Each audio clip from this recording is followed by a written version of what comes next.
right. What's up, gang? How we doing? Another NFL live stream. 3 games today. Yesterday was kind of a frustrating day. The Ladidi came through for me as he always does. Guy's a stud. I've scored. I wish I'd bet that. But the Ravens game was frustrating. I had likely 4 and 5 plus receptions. He had 3 in the first half. Didn't have any in the second half. And then I had Jalen Warren over 19 and a half receiving yards, ended with 19. So super frustrating second half of that game. But, that's how it goes. We did cash out Pickens at least. How about you? How was your day? Pretty good. Got one QB right, one QB wrong. I got the Muth pick right as well. Love Nico Collins. I didn't take him on the yards. I just took him on the receptions for Nico. So, it is what it is. It's still cash, but it still made money. Yeah. Right. You can get the right result even if you don't have the best math adding up to get there. So we're good with it. But yeah, overall, like a unit up. So a little bit okay. But you always want more from these games. Yes, especially the playoffs, and there's like one and everybody's dialed in. But yeah, all good. Yeah. Excuse me. All right. So yeah, sorry, I don't know what the dogs are going crazy about. What are you going to do? That's just dogs for you. All right, this game here, we got Broncos Bills.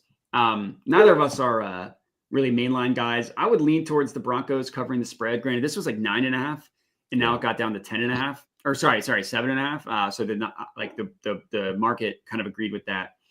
Total, I have no thoughts on the total. Any thoughts on any of the main lines? Obviously, I'm assuming we both think the Broncos or the Bills are going to win, but other than that, I mean, that's the thing is like I'm not willing to take the Bills more than -7.5, or more than -7, really. So if I'm not willing to take the Bills, then I don't know that I'm willing to just like bet on their money line either at that point. I mean, that's sort of a hard and fast rule that I've been told is if you're not willing to take a favorite spread, then don't take their money line.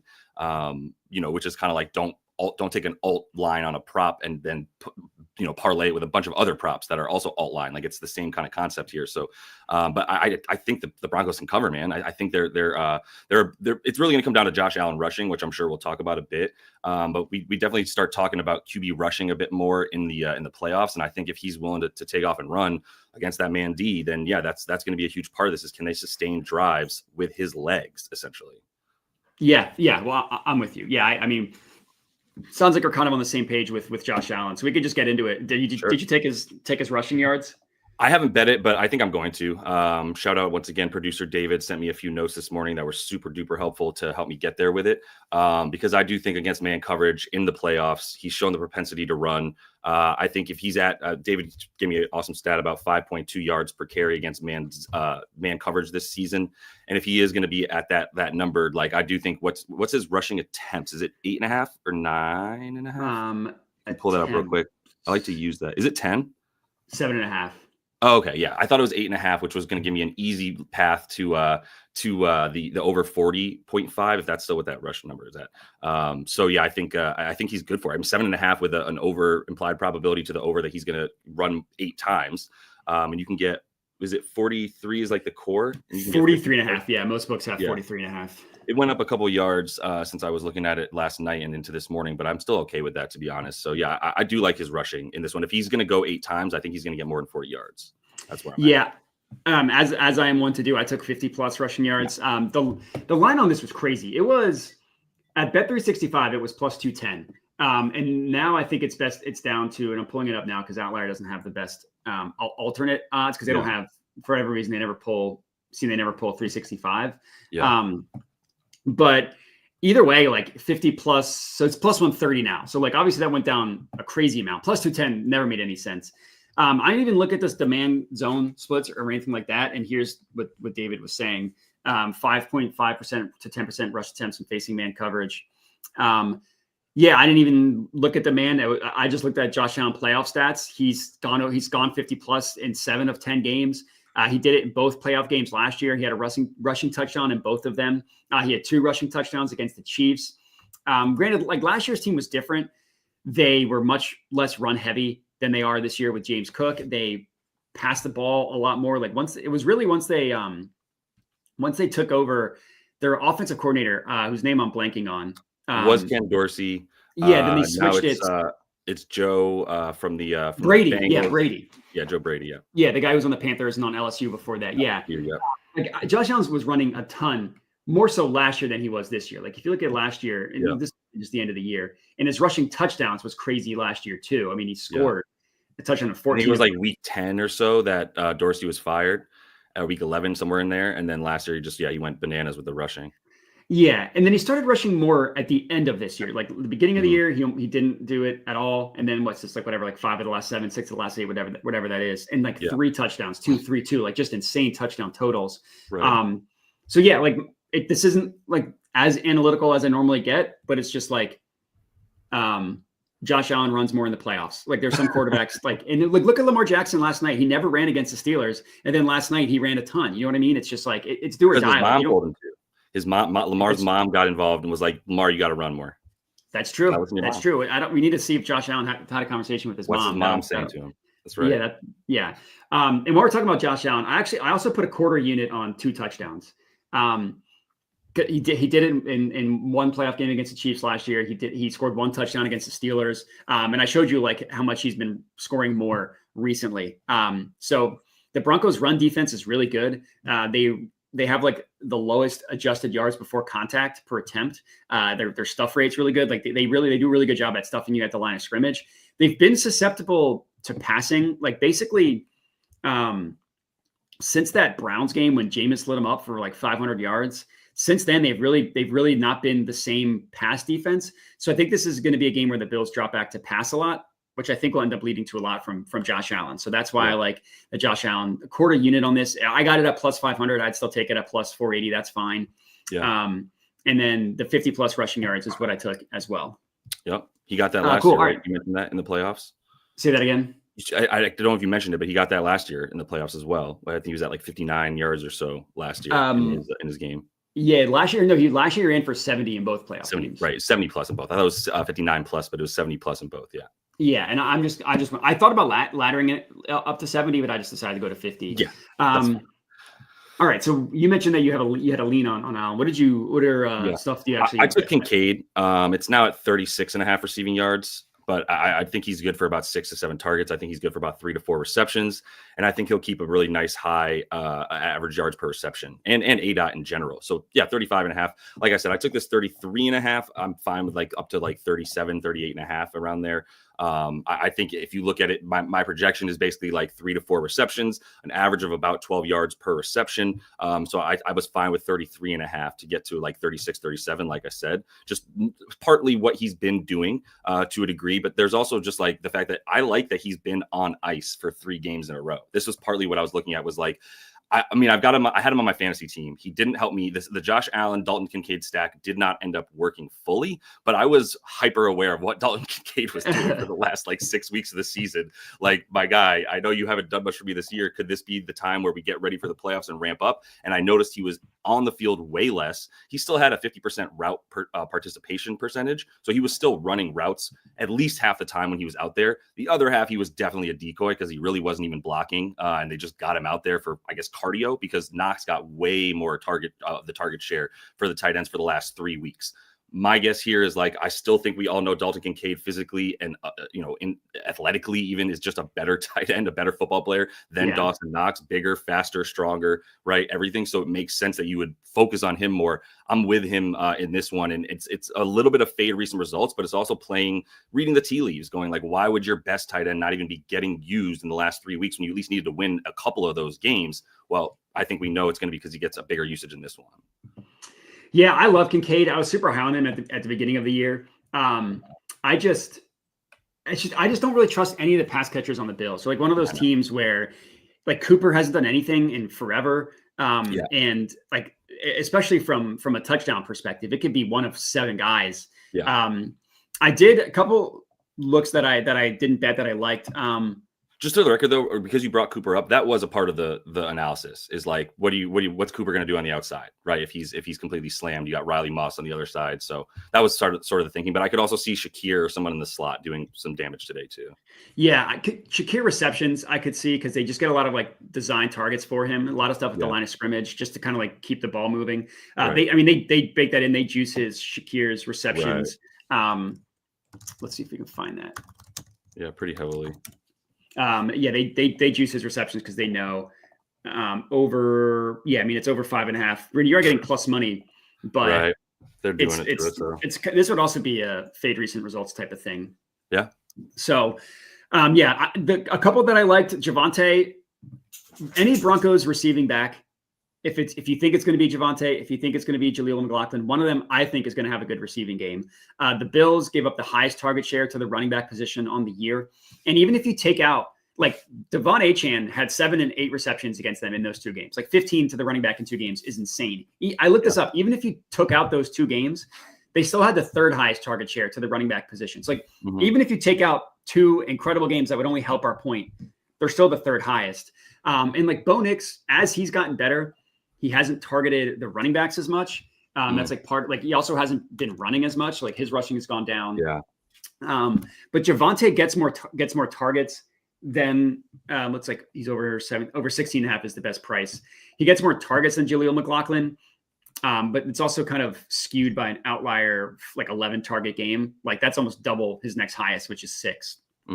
So it just felt like kind of flipping a coin and not knowing which one to go with. It could honestly be both, but I get the receptions angle because he got over 3.5. I mean, that's plus 140. Like that's pretty good.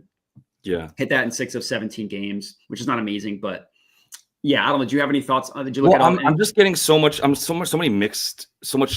conflicting info about the running back situation for Denver.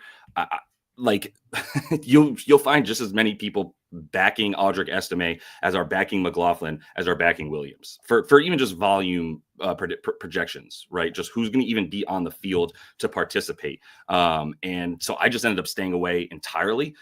My initial thought is like, is Jaleel going to get back on the field? Like he had the highest rushing total for a second as well for this team at the line. So I just thought that might mean he's out there for more. Why would the guy who you've been passing to, but then also Javonte has also increased his workload in the pass game a ton, right? Basically like since Estime even came around, so they can make sure that they get Javonte out there. Like it's just a mess. And it's not something I'm going to mess with at this point with Sean Payton, who's still just like, I'm not going to believe anything he says, but if you think Javonte is sort of the guy that's going to have the bulk of the share out there, then I think you've got to at least look at the receiving for him as well. So I have no idea what to do. That's a long way of saying that.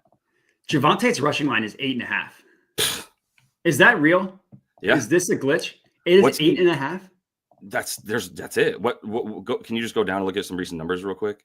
That's crazy. Has he gotten anything close to has he gotten more than 2 freaking touches a game, basically? Like, yeah, but like if you're getting 4 or 5 carries, like you can get 10 yards. Yeah, it's like 2-3 yards out. That's crazy. I didn't realize it was that low. Yeah. This is one of those things where if we had a full Sunday slate, we would not even be talking about this, right? Yeah, but that's true. We've got stuff we have to look at, and I can understand trying to find value in one of these RBs. This is an exact spot. I don't want to have to hate Sean Payton with a fiery passion after the game when he just screws me on the running back I try to bet on. So that particular bet I'm not in on, but like you're like 8.5 yards, just fall forward 3 times, man. Just give him 2 carries. Yeah. I mean, that's crazy. Yeah. You're 3 yards tall, like almost. Yeah, literally. Yeah. Well, honestly, just pick offensive lineman, just throw him for 3 times and he'll get 9 yards. Producer David so yeah, this is another one that I wanted to talk about is I actually was looking at James Cook. He seems to like Ty Johnson. I'm guessing because when Ty Johnson's on the field, they are throwing the ball. So that makes sense. It's kind of like Jalen Warren with the Steelers. When he's on the field more often than not, they're throwing. In the Broncos, such a high pressure rate, such a high blitz rate. They actually weren't as good at receiving yards to the running backs as I would have thought, which is why I didn't end up betting it. I think they get a lot of targets to the running back position, but they don't really give up a lot of yards. But I mean, 7.5 is crazy low. But if you look at the matchup, and I'm actually too zoomed in to go here, I guess actually 20. Oh no, yeah.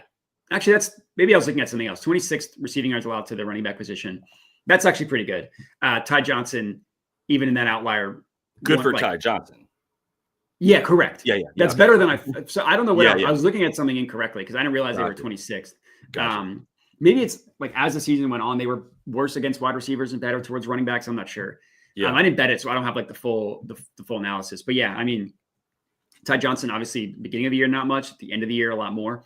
So right, makes sense to me. Not like like essentially I'm trying to think of, and I'll pull this up real quick. I want to see what James Cook's route participation has really been, because if he's going to be on the field the most, I wonder like how much by committee is this? I know Ty Johnson has the best numbers when it comes to success rate. Dave was talking about versus man coverage. Like, I don't know. I don't know how much it matters in general if it's just about who's going to be on the field, to be honest. And James Cook isn't going to really be yielding time on the field, because it's like you shorten your rotation kind of thing when you get to the playoffs. Then what's that going to be like? So I'm actually just looking at that real quick. I'm going to see what his route participation was in the last. Yeah, I mean last week obviously was nothing, but he's still up at about 30%. So for James Cook, route participation. Yeah, and then the snap share, when he has been held. Yeah, I mean, honestly, though, to David's point, like in the last 6 weeks, 38% snap share, 47%, 45, 42, 35, 47. That's not high for the starting running back for the Bills in games that they still needed from like week 9, 10, 11 on.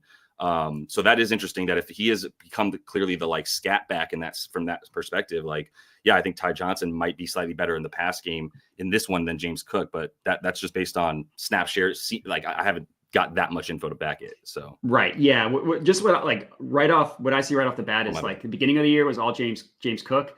Then after whatever this week is, he didn't do much, and this is also like when Ty Johnson started to increase. Yeah. So, and James Cook number is also higher. I mean, his is 14.5.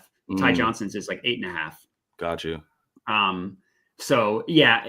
But you're on Cook, right? To be clear, like you bet Cook receiving? No, I didn't bet. The only official bet that I have was Josh Allen, the rushing and the touchdowns. I don't have anything else. The leans that I liked was the Javonte receiving. Right. Got you. Well, let me make sure I give one out before we get off this game too, though. Because I'm with you. So I've got Kincaid over 30 at this point, 35.5. You've got the Josh Allen rushing on your card as well. I like Mr. Mims as well. Marvin. Mims. Yes. There's a lot of people asking about Mims. Yeah. So the way I played Mims was long reception. If you don't mind, is 19.5 still available for Marvin? Starvin Marvin. Let's find out. Starvin Marvin. So many nicknames from Marvin. Marvin Mims. Looks like 19.5 minus. Does he not sound like a made up Disney character? This Marvin is my best friend, Marvin Mims. Like he's an MM, so I have to respect him. That's true. Yeah, the MM there. So for Mims, 20.5. Over 19.5. I took over 30.5 as well for like plus 230. I'm not sure what the ladder is up to over 30.5, but this man's a psychopath, dude. These numbers are insane to me. Like it's more about how Sean Payton is using him. But first of all, he's leading the league in average separation per route run. That's an insane number or insane name to put at the top of that list in Marvin Mims. That's crazy. Then you've got the yak, and that's a big part. This is all yak. That's what we're talking about here is yards after catch, leads the league in yards after catch per catch made. So every time he catches the ball, he's getting more yards on average than everybody else after he catches the ball. He's topped both 19.5 and 30.5 long reception in 6 of the last 7 games since he's come on as a psycho. Like I said, 62 yards per game in the last 7, which for most people came out of completely nowhere. The numbers here for him, he had the 93-yarder, 53, 51, 37, 37, 32. Those are 6 of the last 7 games. Half of those 6 that I just said came on passes that he caught behind the line of scrimmage. This man caught the ball behind the line of scrimmage and got 30 to 50 to 90 yards of yak on average in the last 7 games. So I'm very confident in Sean Payton to continue to find him in space. I do think they'll have to continue throwing a bunch. This is where Buffalo is now just clearly so freaking vulnerable. And I think he could get there on a wheel route where he's already 40 yards down the field too, by the way, for the long reception. So I'm not just giving him the screenplay here. I think it's also, you have outs in the deep passing game where Buffalo is very, very vulnerable against the explosive play. And in the last 4 games that mattered, not including the last week of the season, 320 yards passing per game allowed.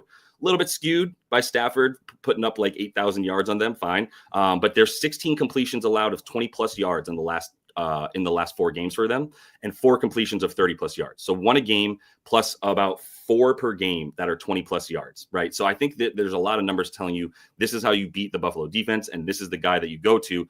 Courtland Sutton, great. You want to go there? Fine. I think after that, Marvin Mims has to be the look here. I like it. I mean, like his longest reception, as you mentioned, is 19.5. Every time he's hit it, 6 of the last 7 games, it's been 30 plus. like to me, and you can get 30 plus at plus 280 at FanDuel. That to me, that's absolutely worth a ladder. It was the same logic for why I took Pickens, and that ended up cashing. Yeah. So I 100% love that. Yeah, cool. All right. Anything else in this game? No, that might be my favorite play from the game. So I think I'm definitely good on this one after that. I think it's gonna be a fun game though. I'm gonna look forward to this one. Yeah, it's just I don't really like betting on either of these teams, which is or like props for either of these teams. Well, I was going to Bo repeatedly for the rushing until he stopped doing it. So yeah, he stopped running. Yeah, he was and the Javonte thing. What we're saying is like you're either betting on Sutton and Bo Nix, or you're not betting on this team. Because why would you bet on Franklin, Vele, any of the running backs, any of the tight ends? Like, why would you mess with any of that? So yeah, freaking Sean Payton. And then and the Bills too. They have like 30 touchdowns, like 9 different receivers or 10 different. Yeah, like, it's crazy. So yeah. Cool. All right, Eagles, Packers. Nobody's gonna listen to me what I have to say because they're just gonna see my patent jersey and call me a homer. So I'll let you go first. What do you think in this one? Well, to be fair, I think you do have enough of a perspective to be able to bet on or against the Eagles. I do think that. I think we're both that way about our teams. Mine's the Giants, so it's really easy to fade them. But as far as this game goes, the only thing I was looking at, and I don't have it on the card, but I was looking at an under for Jacobs receiving. He had like 22 and a half yards receiving. I think he's had like 3 of his last like 6 games. He had 0 targets or receptions.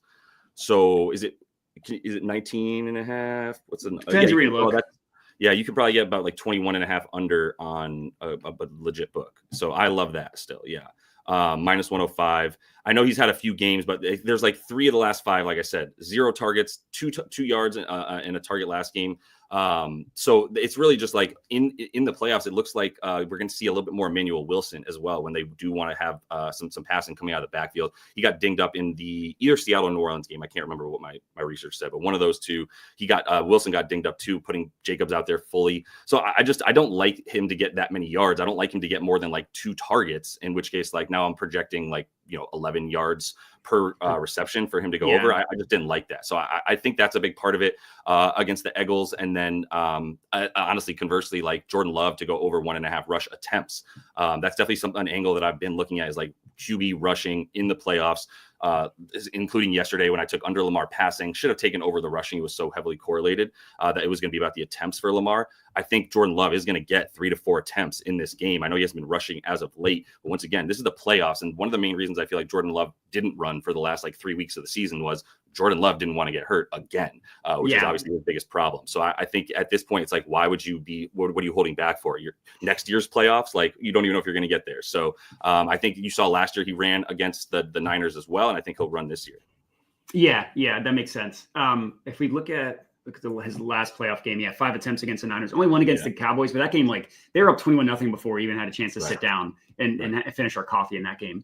I know a lot of people liked Love under passing, which makes sense to me. They're such a heavy run team now. The odds have gotten a little bit nuked. Like, I think this was in the 220s, if I remember correctly. The Hawks in here will tell me what he got it at, because I know this is one of the first plays he locked in. Under passing yards was passing yards for Love. Yeah, I mean, like, hit it in the first 5 games of the year, and then since then it's been kind of hit or miss.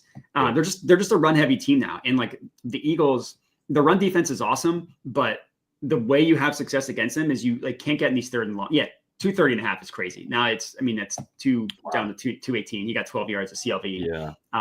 That's just a Hawk for you. Damn. But yeah, I didn't actually bet this. I was just giving out. The one that I did bet was I took Saquon Barkley in his receiving yards. It's possible that I'm just like trying to galaxy brain this one, and that I should just take his rushing, like Derrick Henry crushed his rushing line yesterday.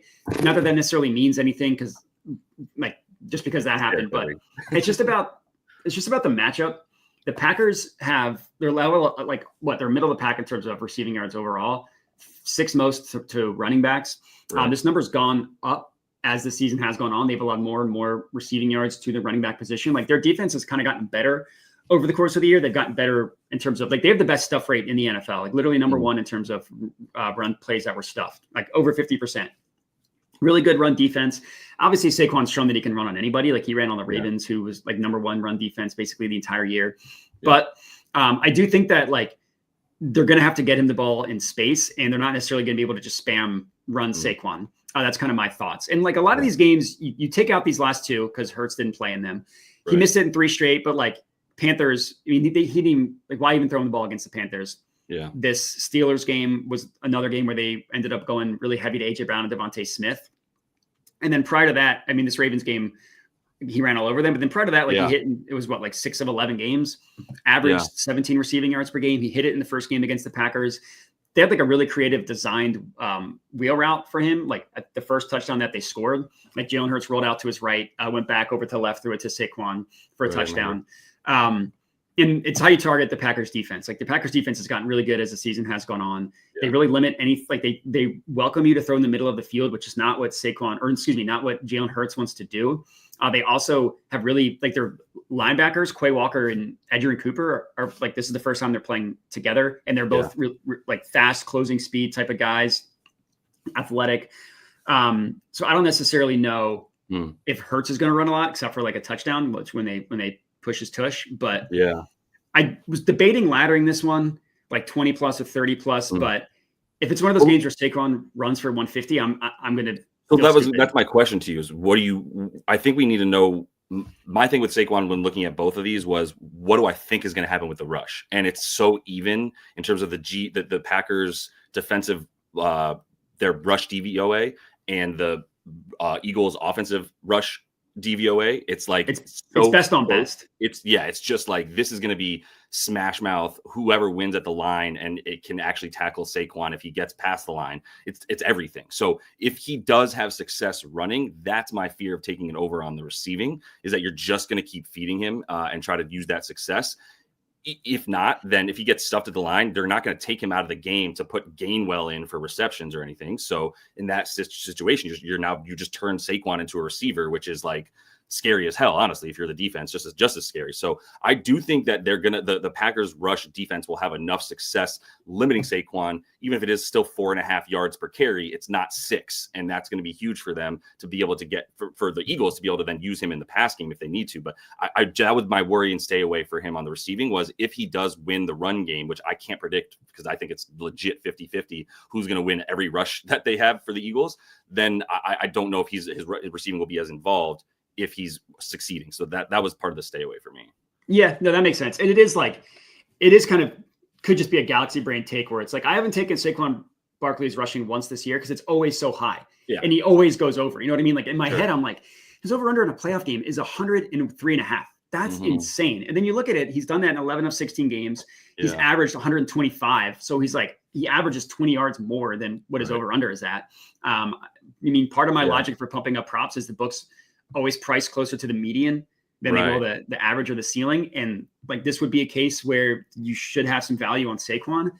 I see 103.5 and I just am like, that's crazy. It's insane. Yeah. I think the only thing, what's the rush to receive then? Like 130, 128.5 or something like that? Probably closer to like 115 if I had to guess. Cause his over under receiving is like 12.5. Oh, it's that down to 12.5. Yeah. Okay.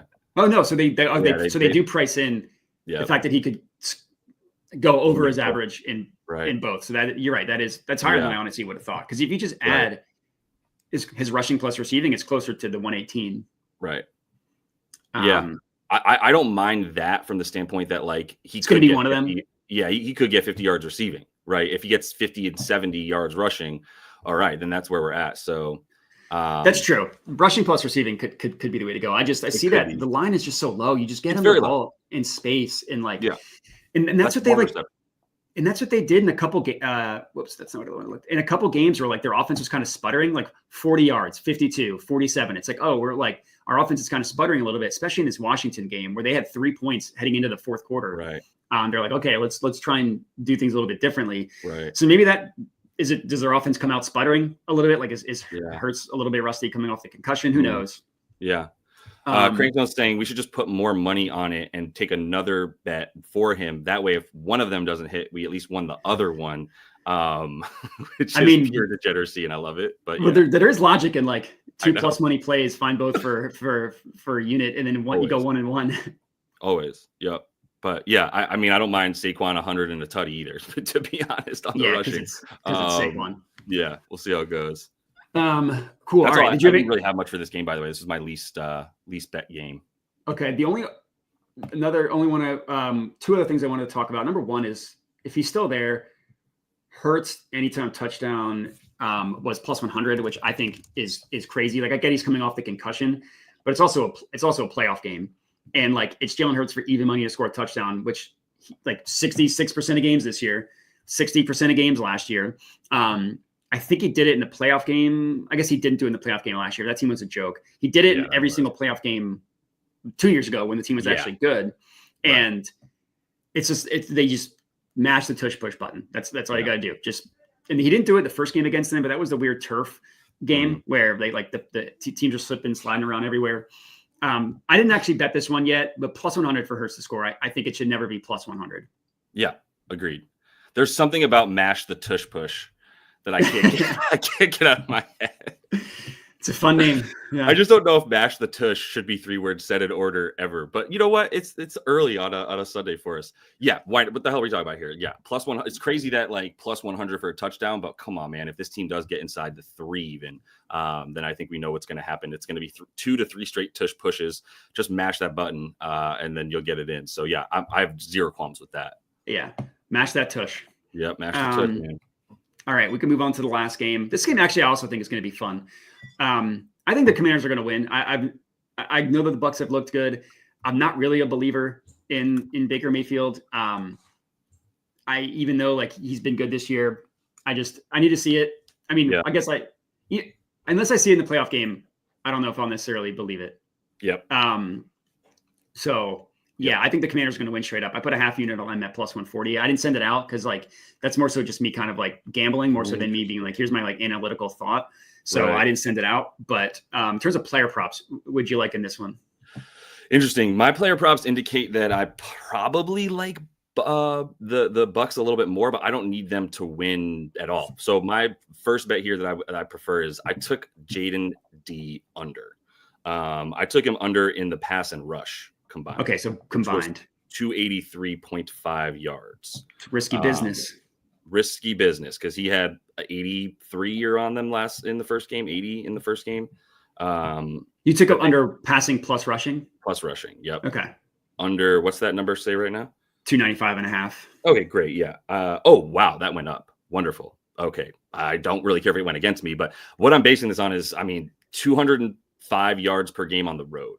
That's the starting point for me, which just kind of led me to feel strongly that in a hostile environment on the road, it's not going to get better for him when you look at just his road games, essentially. So the rushing has been there for him at times for sure. Obviously, those 320, 378, 349, all the 300 numbers, I believe he had at least 50 to 60 yards rushing in all of those as well. So it would add up. Yeah, it'd be 127. 81. So if he gets the 80 yards, then okay, like that's where we're at. But I don't think he's getting much more than like 210 passing yards. And I think it's a big part of it is to do with the fact that the Bucs are going to be looking to stop the deep ball. And if you don't have the deep ball to Scary Terry, then you don't have very much for Jaden Daniels outside of that. Anything past like 15, 20 yards is pretty much all Terry. Everything else is going to be like some Z, whose name Zacchaeus and Zacchaeus. Zacchaeus. You've got some Greek in your family, so maybe you're better at saying that, right? Olamide Zacchaeus. Yeah, there you go. You nailed it. It's just a fun name. He played for the Eagles last year, so it's just a fun name. Played for the Eagles. That's right. Yeah. Fun name to say. Well, Jahan Dotson played for the Eagles too. His name's fun as well. He still sucks right now. But anyway, more importantly for Jaden, I do think you've got Antoine Winfield coming back. I don't think I saw a Jamel Dean update either, the other corner for the Bucs that was missing, and he was slated to potentially be back, but he was questionable as of yesterday still. So not sure what you'll get out of him. But the thing about the rushing is the Bucs have been giving up a good amount of rush attempts from the quarterback. They're in like the bottom 5 in terms of a ton of rush attempts going against them.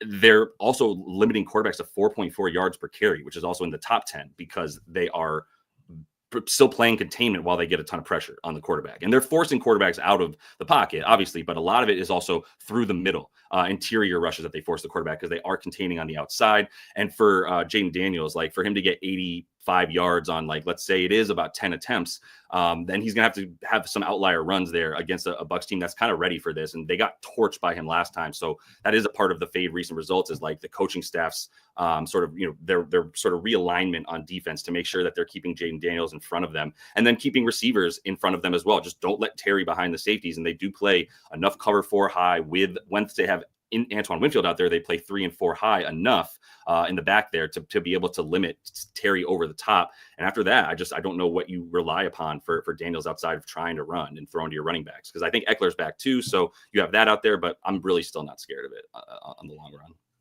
Yeah, that makes sense to me. And it's also like, I mean, he's awesome, but if you take a step back, it's a rookie playing on the road in his first playoff game against like a really smart defensive mind in Todd Bowles. So right.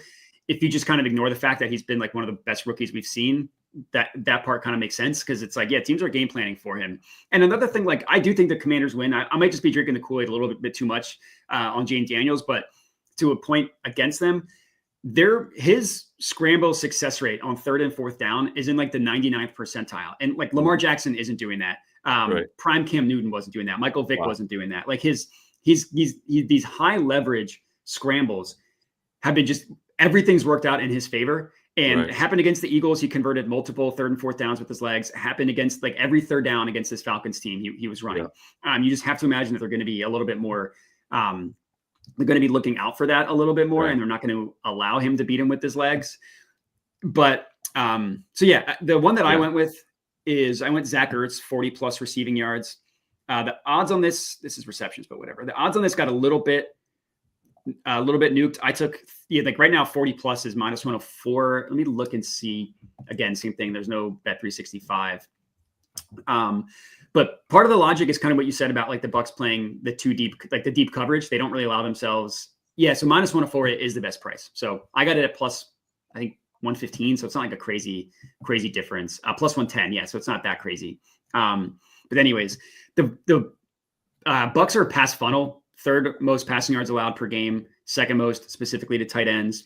And like you said, they don't let themselves get beat deep, but they can give up a lot of yards. So it's a lot of like kind of dink and dunking 8 to 10 yard passes and stuff like that. That's Zach Ertz's bread and butter. There's a couple games, like you can take out this game because he got hurt. This is the game he got a concussion. This was his first game back from the concussion where he barely did anything. And then this game, he also played sub 50% of the snaps. So you take out those 3 games, 7 of 14, which like a 50% hit rate isn't amazing, but it's a little bit better recently. It's a matchup play. And I just like the fact that he gets consistent targets. Like you take out those 3 games that I mentioned, 3 targets in one game and then 4 in every other game.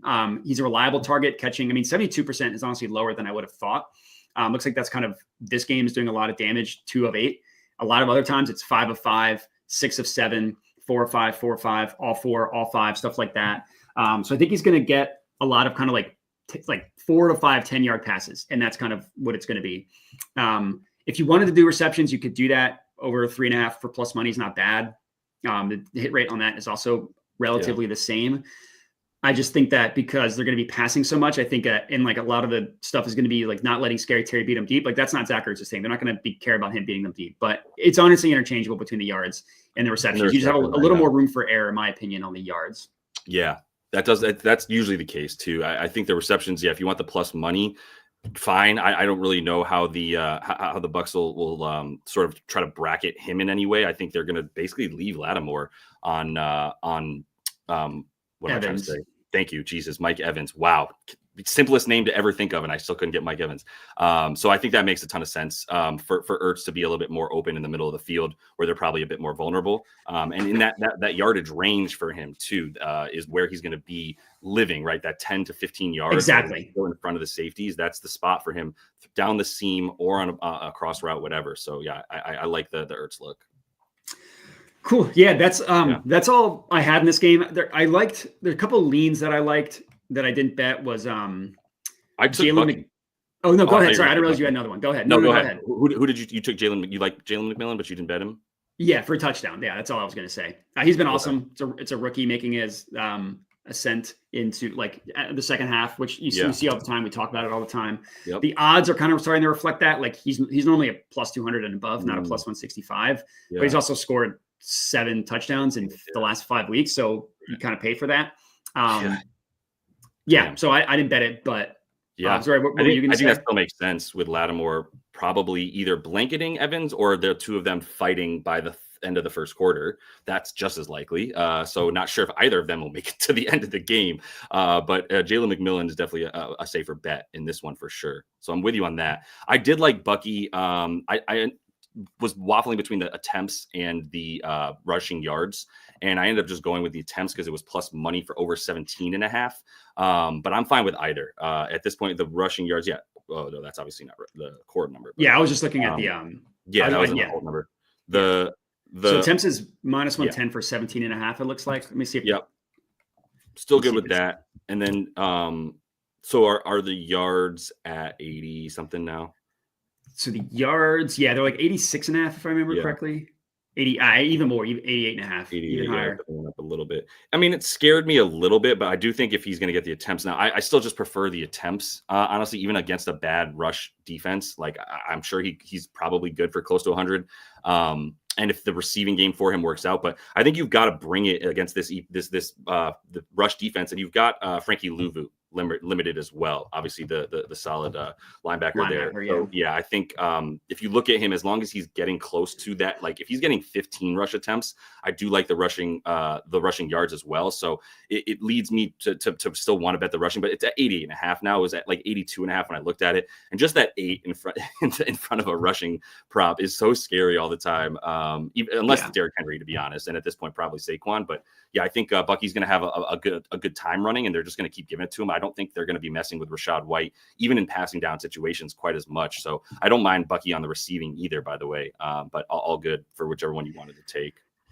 Yeah, someone in the comment, Kevin, liked longest rush. It hasn't quite hit in 5 straight. You can take out this game because he got hurt, but it's 5 of 6, which is still pretty good. Yeah, I looked a lot into Bucky rushing yards. I looked at wait, what am I?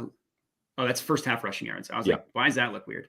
I was going to bet 90 plus for plus money, and I ended up not doing it. That would have been a good line because now like you're paying main lines at 90 plus. The thing that scared me off is like, okay, so we take out this game. Look at the games in which he had good rushing games. Panthers twice, who stink. Giants, who stink. Chargers, who don't stink, but they beat the living crap out of them, 40-17. Last week is kind of a weird week, which sure, like he still had 89.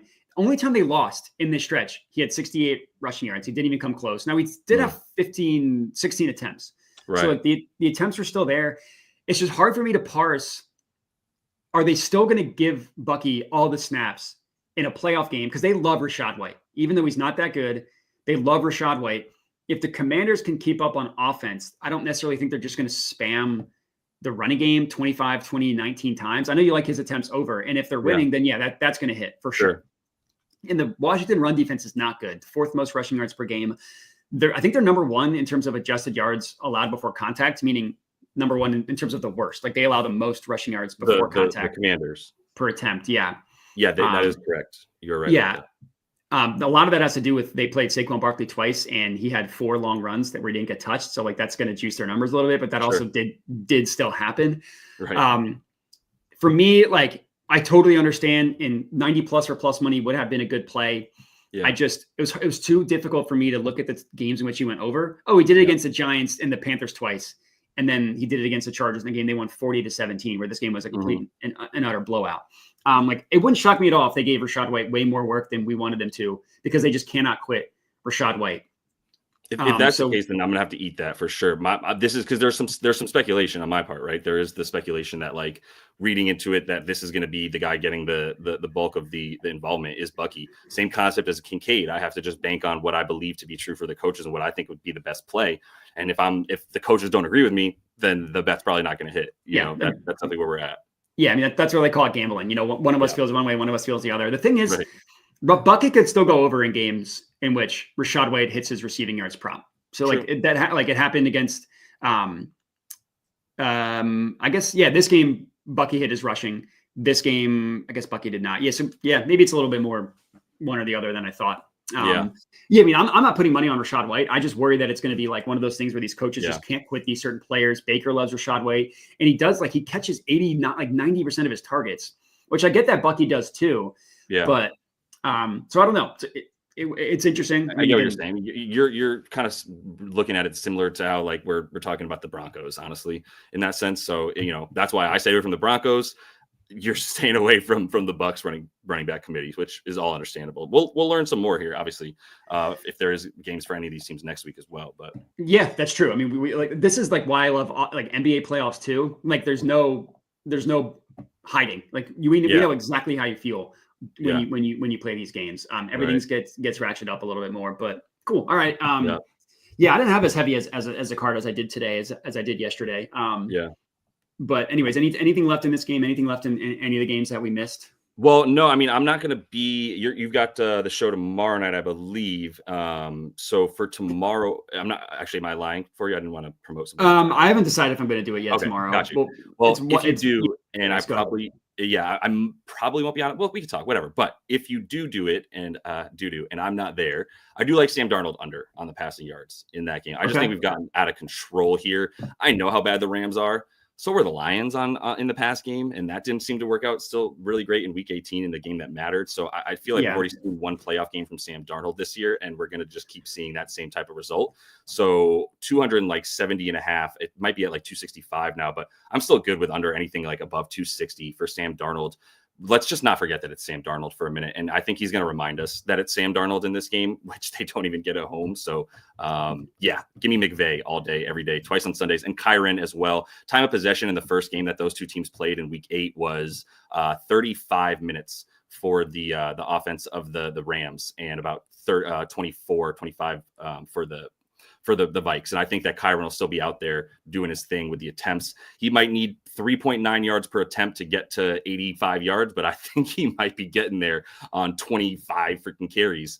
So that's kind of what I'm looking at for how they beat. I know the Vikes is a pass funnel defense. I totally get it.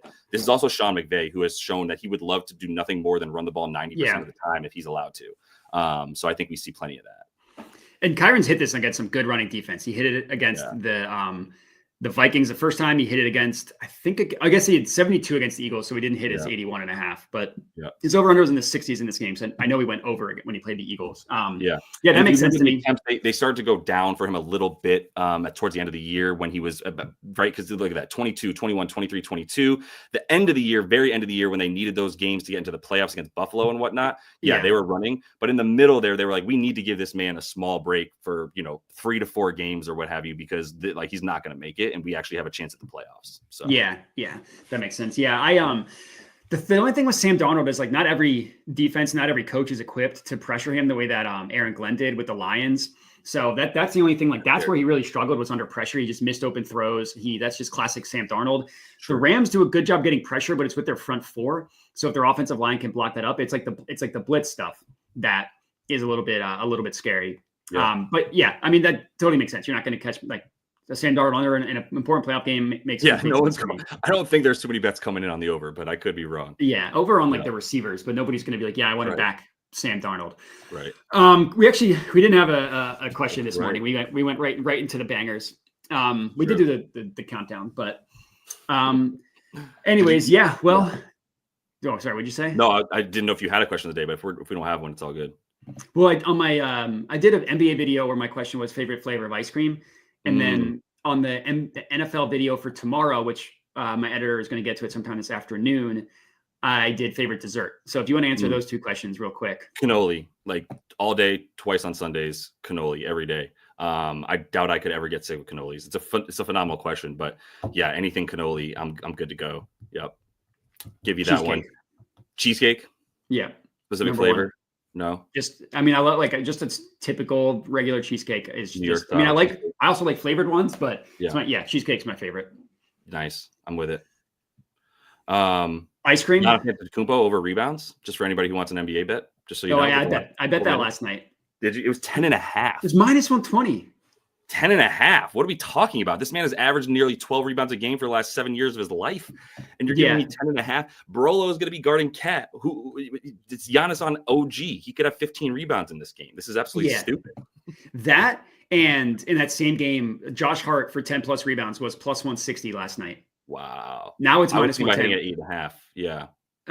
You can get some plus money, looks like, on some offshore stuff, but that and it was 8.5 at minus 1 something. just a crazy. Stupid. Yeah. If you bet early, you can get some insane lines. The problem is like it's not accessible for everybody. Like if someone went to bed early last night or they didn't check their phone, they woke up and they were like, well, I can't bet this anymore. So there's like, I know Prop Bomb is like your boy. It's like he's heavy on not betting the night before because it's not best for the user experience. Right. Which like I see both sides. I see like how can the users make the most money? That's kind of the most important thing here. Totally. Here's my thing when it comes to that though, is like, I'm going to bet this right now. Do you not want me to tell you about it? Because you might miss out on it, right? That's also part of it. Like, I get that you're not going to be, and people who come into my Discord usually know, like, they may not bet every bet that I put out, whether they're capable of it or not. But I'm not going to not tell you what I'm betting. If I have access to these 6 books, I'm going to bet it when I can. If you can't get to it for whatever reason, I understand. I'm going to do my best to make sure you can. But yeah, bet early always. The only caveat that I throw on there is, once you get to a certain level, and I know that this doesn't apply to 99% of the people in my VIP Discord, but it does apply to like 1 to 2% of them, which is if you are betting early at a high enough volume with enough money, you will get limited by doing that. The more CLV that you get is the only proven method that bettors have right now, that they know if I get too much CLV and I'm betting $1,000 a bet, even $500 a bet, if that's my unit, I'm going to get limited pretty damn quick. Like, and I don't need that much CLV to get limited because they're just going, who's trying to take advantage of us? Who actually knows how to do this the right way? And then they flag you and then you get limited. Now, if you're betting even $50 a game, it's going to take a long time for you to get limited with your CLV, even if you're getting early bets down. So like I said, 99% of the people in my VIP probably don't give a shit if they're going to get limited eventually because they're betting 10 to 20 to $50 max. But just keep in mind, once you get to that point, you will get limited for the early stuff. Yeah, that's true. That's true. And I also think the limited part, I honestly hadn't really considered. I think that there are two sides of it. Like some people are going to be more available to bet at night. Like if they have kids, their kids go to bed, guess what? They now have free time to fuck around. Or there are people at work that aren't necessarily always busy during work, so they can bet during work. And then some people like after work is like theoretically when you do your live show at 5:30, that works for some people getting off work. Some people with kids say, I can't make that. Like I'm watching my kids now. So me betting everything in the morning. Sometimes it's for the people on the West Coast, they're not able to get it in time. People on the East Coast, that's perfect. So I think just like to say that it's the most convenient for everybody right before games isn't necessarily true. And at the end of the day, people just want to make the most money. You know what I mean? Like that's really all that matters. And if people know that you could bet at night, you could bet in the morning. I think most people get that. I think to say one way is Yeah. And that's why my clear schedule every day is nighttime. I'm going to be looking for bets. If I can get some lines and some value, I will put at least a couple out if they're available and I think they're a good number. Then the next morning, I'm going to wake up and see what happened to that movement. It's going to be, early morning in the West Coast, regular morning on the East Coast. And then as news starts to come out over the course of the next like 6 hours, basically until the final tip, then it's just staying on top of the injury news and coming out with bets as you can. But yeah, that's the schedule. Is like sometimes the night before, recheck it the morning of, and then keep betting throughout the day as lines move because it's a freaking stock market in the NBA, man. Yeah. Like, you've got to buy at the right time for some of these dudes. So yeah, that's true. And I think the best way, honestly, is the way you described it is like, I'm going to bet it right now. Yeah. Would you rather me not tell you?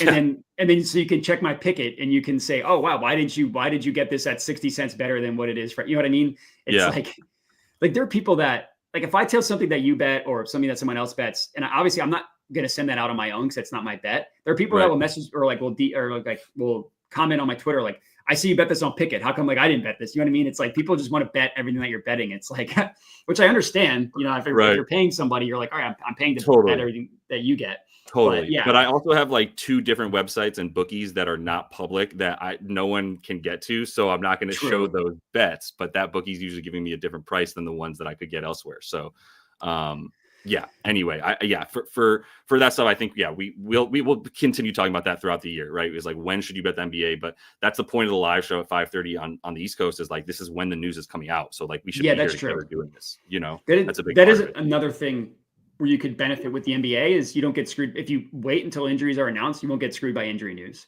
That's what it is, man. And people that I know betting 1 to 5K on a basketball game or a basketball prop or whatever, usually 1 to 2K is what they get limited on props, right? Like, they're not betting until 3 p.m. Eastern at the earliest every day. Like every day. They're not betting before that because they're just like, I can't put down $5,000 of my hard-earned money and watch Joel Embiid have a 4 p.m. questionable tag or whatever, right? So they genuinely will not even bet until they know for sure who's in the starting lineup. So which makes sometimes sense. like 10 minutes to get it picked out. Yeah, especially some of the other guys, they don't. Yeah, you'll miss out on some value, but Yeah. it's all about a push and pull in like some. Yeah. So anyway, so one more look if you want it. If anybody wants it, I can't bring myself to bet on Spencer Dinwiddie anymore for the rest of my life. His name is Spencer. I can't. I'll never do it again. I won't. He's on the Miami Heat ban list for me, but his assists look really good against Denver, who gives up the most assists in the league. And he's still the point guard. He had 14 potentials last game for Dinwiddie and only got 5 dimes. In I believe that Memphis game that they just lost. Or no, that was the Wolves. It was somebody else that they. No, it was Blazers. Memphis. It was Blazers. Blazers, yeah. The Memphis game was prior to that. The Blazers, it wasn't even a blowout. The 14 potentials turned into 5 assists. Like, that's a nice fade of recent results too. But it's goddamn Spencer Dinwiddie, and he's too mid, and I can't bet on him. So there are some players that I'm okay losing a bet on. Yeah. And there's some players that I'm not okay losing a bet on. And then that's a great list. That could be an entire show. I'll throw out some names to start. Spencer Dinwiddie, Tobias Harris. Can't do it. Why would I bet on Harrison Barnes? These are just soft players. Cole Anthony. God, no. Yes, another great one. They're just going to disappoint, right? Yeah, there's some if I bet on Trae Young assists and he doesn't have any, I'm okay with that. Yeah. If I bet on like LaMelo Ball points, I'm okay with that if he doesn't hit. I know he's putting up 18 3-pointers. Yeah. But they're like Beasley's actually a guy that I'm okay missing because he's either going to score 20 or he's going to score 14. Right. Beasley has made me a lot of money recently. Right. Beasley has been tough for us in the VIP because every time I bet on him, he's gone 1 for 9, and every time I haven't, he's gone like 7 for 12. Yeah. So it's tough. But I stopped betting on him so that everybody else could make money on him. So you guys are welcome. That's big of you. No, yeah, that's big of you. You're welcome. But yeah, like Giannis rebounds, like if he ends a day with 4 rebounds, that's fine because I know more often he's going to try and grab it. Same thing with Josh Hart. Like I know I bet on Josh Hart 10 plus. One game he had 7. Yep. And then then that was like the only time in 10 games where he didn't have 10 rebounds. So it's like there's some people that that would be a fun list. Like who am I okay betting on and losing? Brad Beal is on my list of betting on not okay to lose. Douglas brought that one up. That's a great one. Yeah. Who's on my list that if I bet them and they lose, I'm going to that's why I can't bet on Dinwiddie today. Because if he doesn't hit it again, I'm going to freaking stab myself in the eye. And I can't afford to do that. And like the same list is like, who am I okay not betting? And then they hit. Like, what can I can I accept this? That's like part of it. Like, will I mentally be okay with that? That's like the same player to me, right? If Tobias Harris gets 7 rebounds and I didn't take his over 6.5, I'm going to be okay tonight. I'm going to be totally fine. So be it. Yep. Facts. Yeah. Good stuff. All right, man. Well, yeah, fun times. Hopefully we all have a good day today. Everybody make sure to, if you're following or if you're watching from my channel, follow Josh. If you're watching from Josh's channel, follow mine. Everybody bet responsibly, and we'll catch you next time. Peace.